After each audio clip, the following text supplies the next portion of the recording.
Pada kali ini kami kelompok 6 ingin mewawancarai industri konveksi yang sudah kami wawancarai. Sebelumnya izinkan kami untuk memperkenalkan diri kami masing-masing. Nama saya Ocean Model Kognitif Lingkungan dari nomor absen 20. Saya Mahardita Kanoto dari absen 3. Saya Alia Mirpantarani dari absen 2. Halo, saya Fabio Kanavares Gialuta Barat dari absen 11. Saya Florencia Evelyn Sayutayan absen 14. Saya Febrina Gracia dari absen 13. Tonton sampai habis ya videonya.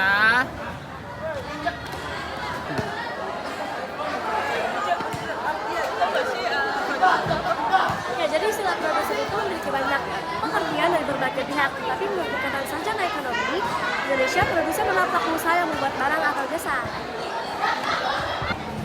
Nah, untuk ciri-cirinya ada beberapa, yaitu yang pertama, menghasilkan barang atau jasa. Produser utama fokus pada produksi barang atau jasa. Yang kedua, memiliki tujuan komersial. Produsen beroperasi dengan tujuan komersial untuk memperoleh keuntungan. Yang ketiga, mengelola faktor produksi. Yang keempat, siap menghadapi risiko. Alma, sekarang kita tuh mau wawancara siapa sih? Oh, kita tuh mau wawancara industri konveksi. Kalau industri konveksi itu apa? Kalau industri itu belum ngerti nih. Oh, oke. Jadi, industri konveksi itu adalah perusahaan yang menghasilkan pakaian jadi, seperti pakaian wanita, pria, anak, pakaian olahraga, maupun pakaian politik.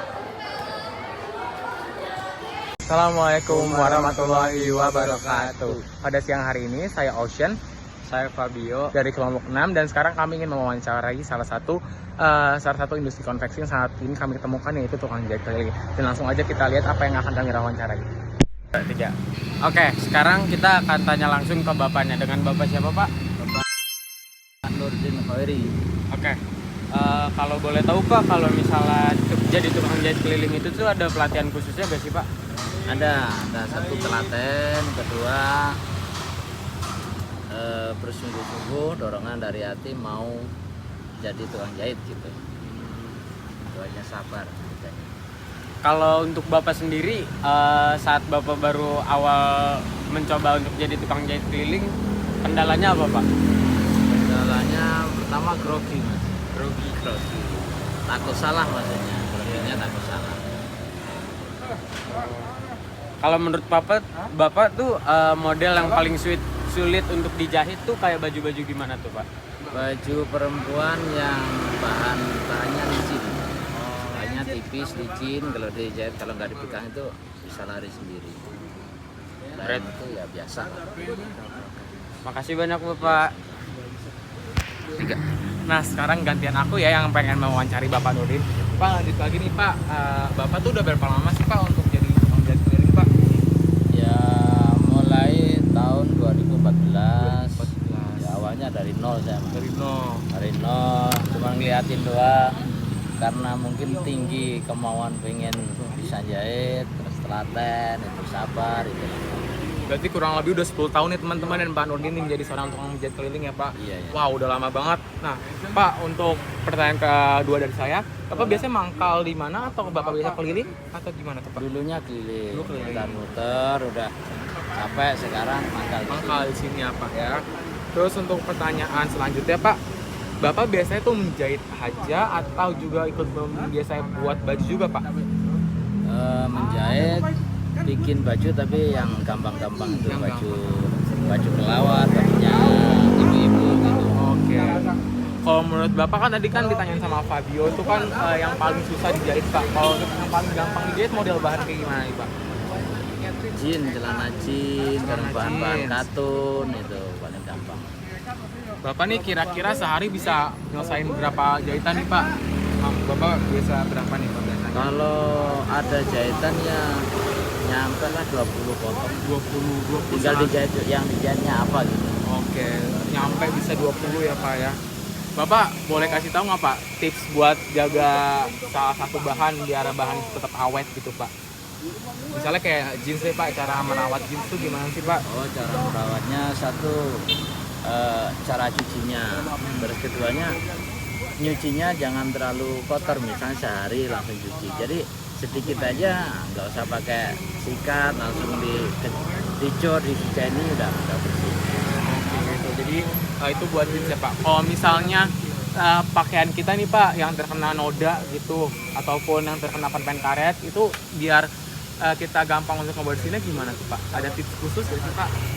Itu biasanya pakai minyak dulu. Minyak. Di pas yang nodanya juga pakai minyak, terus pakai deterjen. Jadi itu untuk mengenai noda-noda ya Pak. Jadi itu saja sih yang dapat kita sampaikan. Nah teman-teman, udah selesai nih pertanyaan yang kita sampaikan ke Pak Nurdin. Pak Nurdin, makasih banyak ya Pak. Makasih banyak udah bisa kita wawancarain. Semoga informasi yang Bapak berikan dapat kita pergunakan lah Pak. Gitu ya Pak. Makasih ya Pak sekali lagi. Semoga bermanfaat. Amin. Terima kasih Bapak. Ya teman-teman, jadi kita sekarang lagi ada di tukang jahit. Kita lagi sama Bu Sri. Halo Bu Sri, selamat malam. Malam. Oke, jadi di sini kita akan mewawancarai seputar jahitan. Oke Bu Sri, biasanya tuh yang ada konsumen yang menjahit di sini tuh biasanya yang paling banyak apa sih? Saya Oke. baik pengantin. Oke, biasanya itu pembuatannya berapa lama ya? Kalau kebaya pengantin biasanya kurang lebih 2 bulan. Oke, kalau untuk kebaya biasa? Baik biasa bisa 1 hari, bisa 1 minggu. Oke. Tergantung. Kalau misalnya itu desainnya dari konsumennya sendiri atau dari Bu Sri nih? Biasanya tergantung. Ada orang yang konsumennya itu pasrah, terserah saya. Ada juga yang mereka udah bawa model sendiri. Oke. Oh, kalau begitu biasanya kendala yang ada nih apa sih Bu Sri? Terus Ibu gimana cara untuk nanganinnya? Kendalanya kadang-kadang ada orang yang nggak bayar sampai selesai. Tanganinnya ya biasa lah. Oh, gitu. Oke Bu Sri, segitu aja yang aku wawancarain. Makasih ya untuk waktunya. Wawancara tentang industri konveksi dengan Bapak. Bapak, saya mau tanya, bagaimana Bapak mulai karir sebagai penjahit? Saya pertama awalnya sih bukan jahit ya, awalnya saya tukang bordir karena sering gaul sama tukang jahit, saya khusus menjahit, jadi bisa sampai sekarang bisa jahit. Nah, jenis pakaian atau produk yang paling Bapak sendiri itu apa? Saya seringnya ini baju-baju kebaya cowok cewek, tapi seringnya cewek banyak daripada cowok. Terus tantangan Bapak dalam menjahit itu? Tantangannya paling berat ya, kalau berat untuk saya kerja karena jarang mengerjakan. Satu baju pesta, kedua baju jas cowok jarang mengerjakan. Nah, apakah keterampilan tambahan yang menurut Bapak penting untuk dalam menjahit? Dalam menjahit keterampilannya ya harus terus belajar lah, kan setiap jahitan itu kadang model beda-beda, jahitan tangan selalu ada, jadi setiap model pasti beda lagi cara-caranya kalau jahit. Terima kasih Pak. Ya sama-sama. Itu saja wawancara dari saya. Assalamualaikum warahmatullahi wabarakatuh. Waalaikumsalam. Terima kasih teman-teman semua yang sudah menonton video kami. Kiranya dengan video ini dapat memberikan banyak manfaat. Sebelum kita tutup, ada suatu pantun yang akan dibawakan Fabio. Cepat guys, bisa.